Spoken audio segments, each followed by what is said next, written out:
Alright guys, so I wanted to talk to you about my time at CR England. So I ran into a guy last night that is training with FFE, and we were talking a little bit about it, and I told him it's going to be the best thing he ever did. And it really, even for me, was the best thing I ever did, was getting my CDL, okay? It has opened so many doors, and work is just, they call you, okay? You don't even have to, like, I've been working, driving a truck again over the road for the last 2 months, and have been offered jobs 3 times now in 2 months.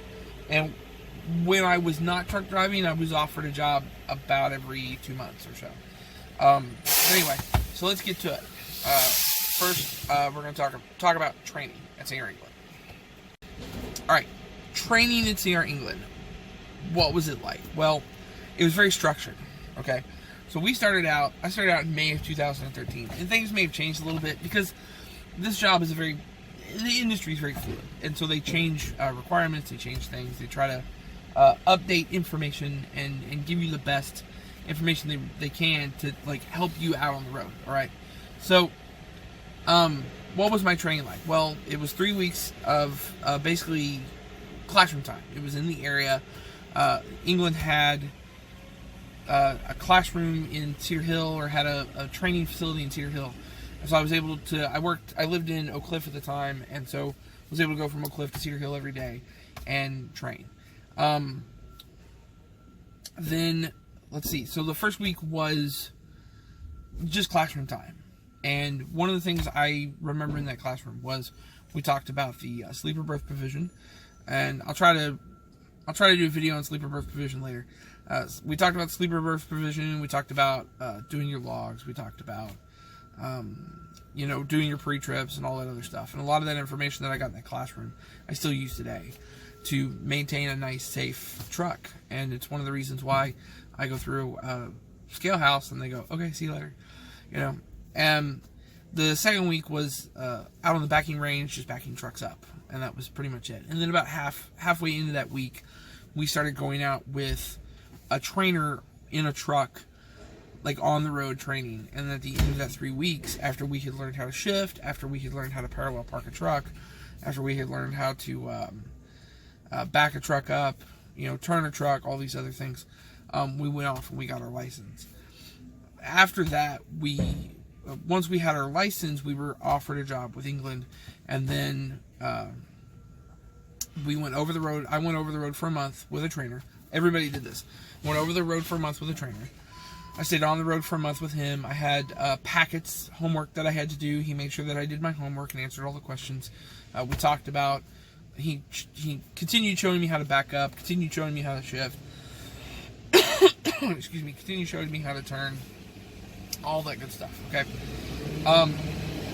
Truck.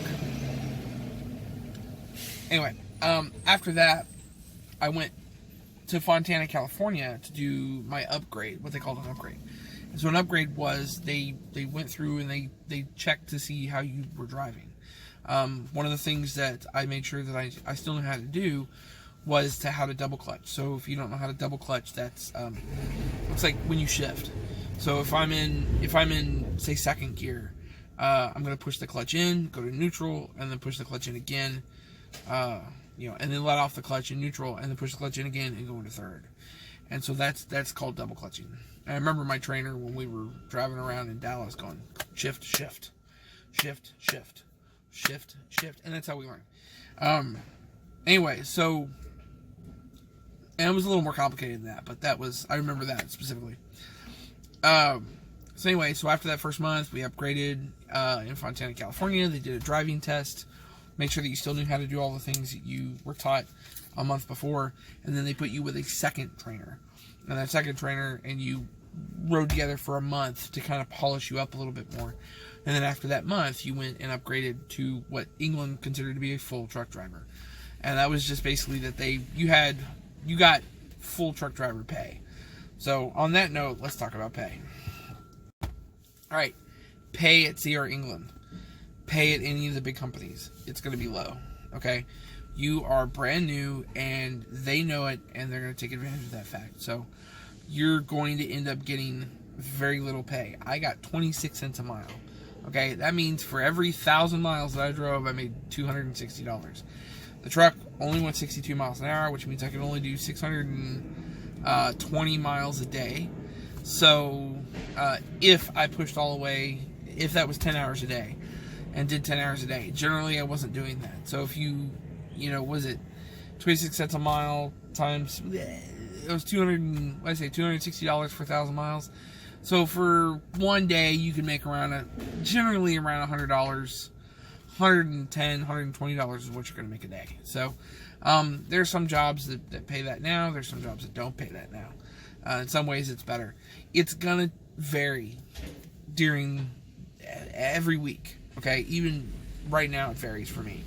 But I have some control on how much I make. I can drive a little further or whatever. But it's going to vary. Okay.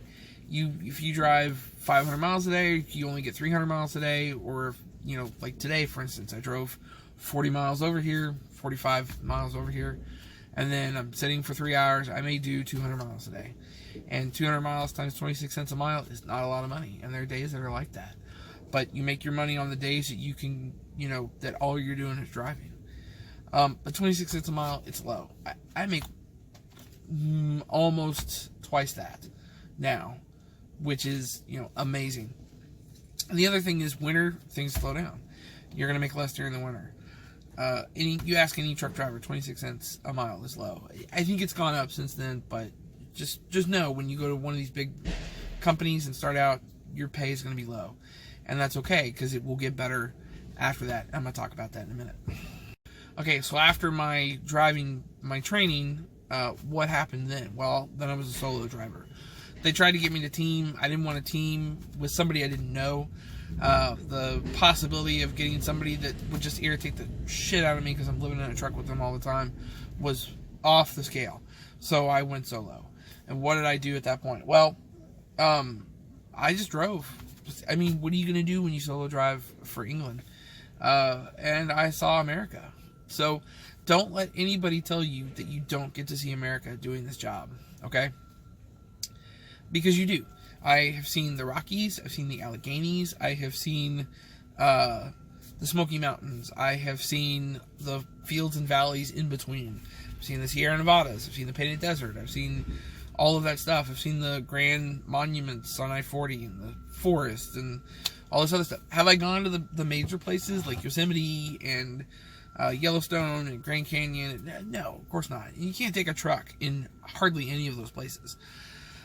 And you're not really going to get an opportunity to get out of the truck and go explore, okay? Every now and then you're going to get an opportunity. When you do, take it, okay? Because otherwise you're just going to be sitting in a truck stop not doing anything.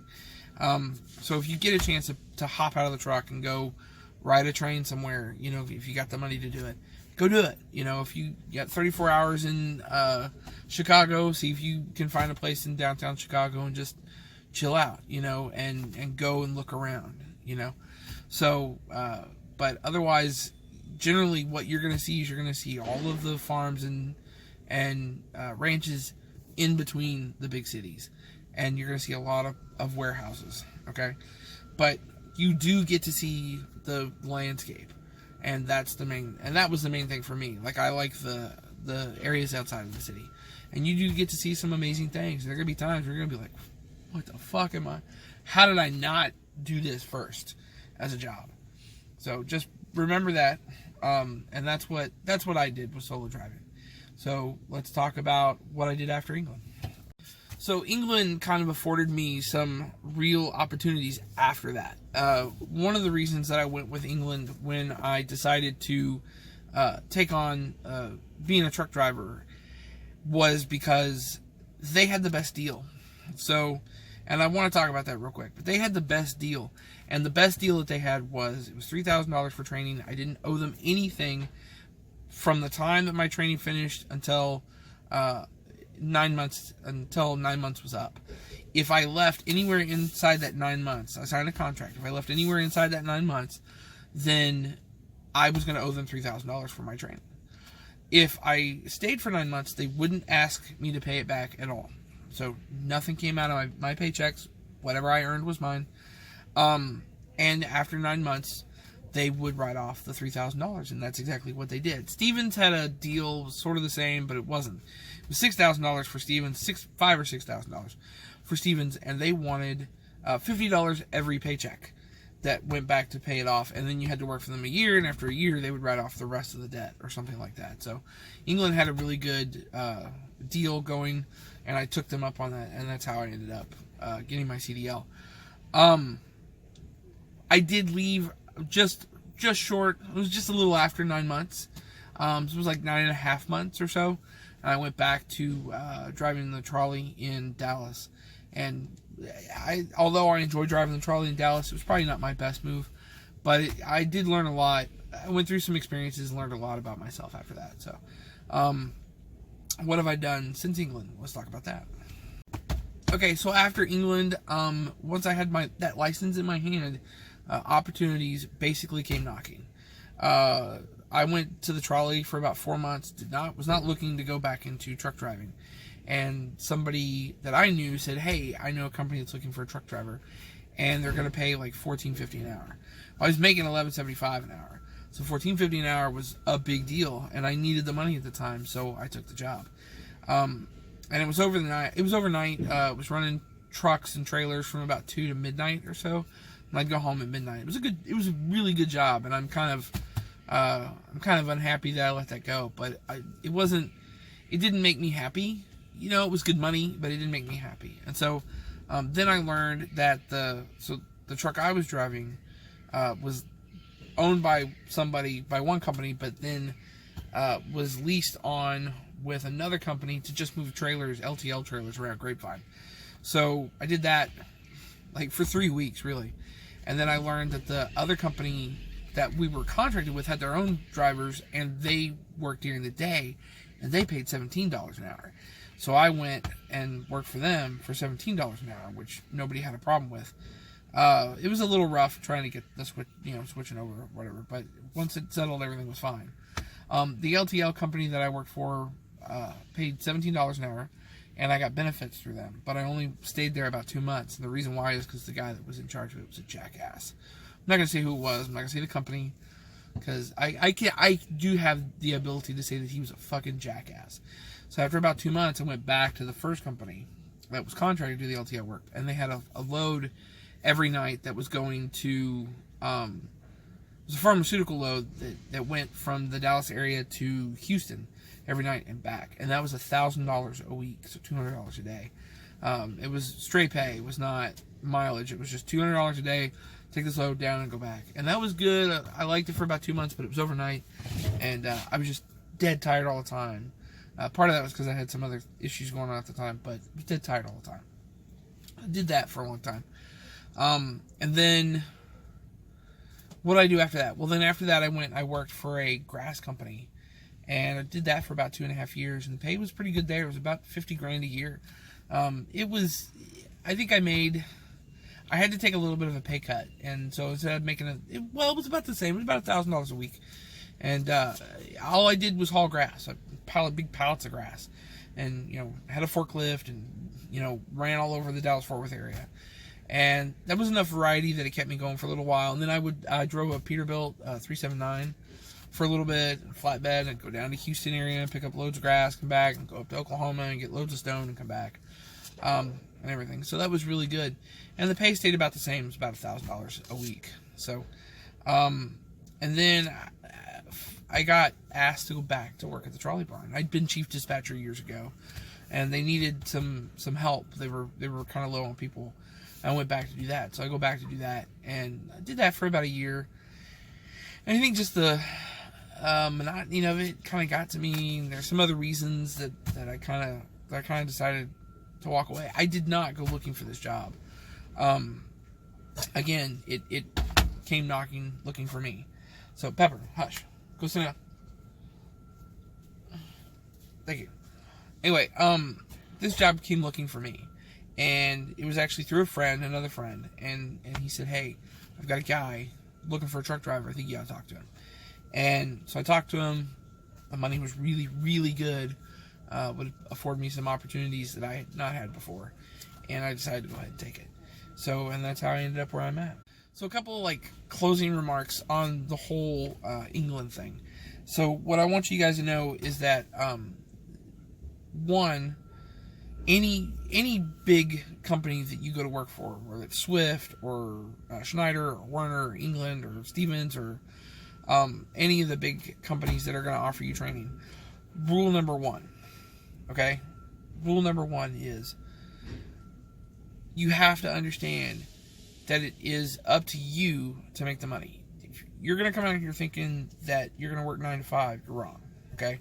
A lot of people seem to think that. They're going to come out here, they're going to get up like at 8 o'clock, they're going to be able to do their exercises, have a cup of coffee, maybe read the paper, whatever. And then around 9 o'clock, they're going to start driving, and they're going to drive until about 8, or not 8, till about 5, a total of 8 hours or so. And then they're going to be able to shut down, go into the truck stop, and get a nice big dinner, blah, blah, blah. And the thing is, when you start out with one of the big companies, it's not going to happen, okay? You are restricted in speed, which means, and your loads are scheduled to the point where you're going to be driving as much as you can all day long. And sometimes you're going to be driving overnight. That's the thing. So, like today, I got up at 5:30 this morning and came over here to drop this load off. Okay? The load that when I needed to pick it up in Bryan, not yesterday morning, but the day before that, I was supposed to pick it up at 4 o'clock in the morning. And if I had stuck to that, I didn't need to, and I was able to pick it up later. But if I had stuck to that, then I would have had to get up at 3. And sometimes you're going to drive overnight. I've driven past midnight. I've driven overnight. I've picked up a load at 8 o'clock in the evening and driven overnight and parked in a truck stop, and then driven overnight and parked in a truck. And I've done that, okay? Your hours go up and down, all right? So don't assume it's going to be a regular 9 to 5 job, because it is not. This is a lifestyle, and that's the first thing you need to understand. So if you're watching this video thinking about getting into truck driving, watch some more videos about how much of a lifestyle this is. Don't watch just mine. Watch a ton of videos. Watch every video you can. Think about it for a while. Don't just jump into it, because you think the opportunity is going to be great. Because you have to understand, you can be away from home. Working for channerl England, I was gone for 3 months at a time. Get 4 days when I came home, and I'd have to go again. So understand it's going to be long, hard hours when you do that. The second thing is, listen to what they teach you, okay? Had I not listened, I would have been in trouble more than once, especially when it came to winter, because all of my training happened over the summer. When it came to winter, they had given me these books, and I almost threw them out before winter happened, and I didn't, and I'm glad I didn't, because one of those books was winter driving, and I was able to go back, and that was raining for a second. That was truck. Anyway, I was able to go back and reference that winter driving book, okay? And that gave me all the information I needed to know as far as winter driving was concerned. And if it didn't get the information, I was able to get on the Qualcomm and ask questions of my driver manager or safety. And if they didn't know, they would find a veteran driver and have him call me. And I think I actually did get a call from a veteran driver at some point to answer some questions. So that was another thing that I really liked about England was their safety, And then the other thing that I really liked about them was go sit down. The other thing that I really liked about them was their program as far as maintaining the truck. So if I pulled into a spot and I thought the truck needed the brakes adjusted or needed something, I was able to get that taken care of. So like I said, everything I learned from England. Not everything I learned, but a lot of the stuff that I learned that helps me out today, I learned from England. So anyway, that was my experience with England. I hope this video helps you. If you have any other questions as far as this is concerned, please don't hesitate to ask, okay? And I will try to answer them if I can. Anyway, that's it. Y'all keep the shiny set up, and I'll see you down the road.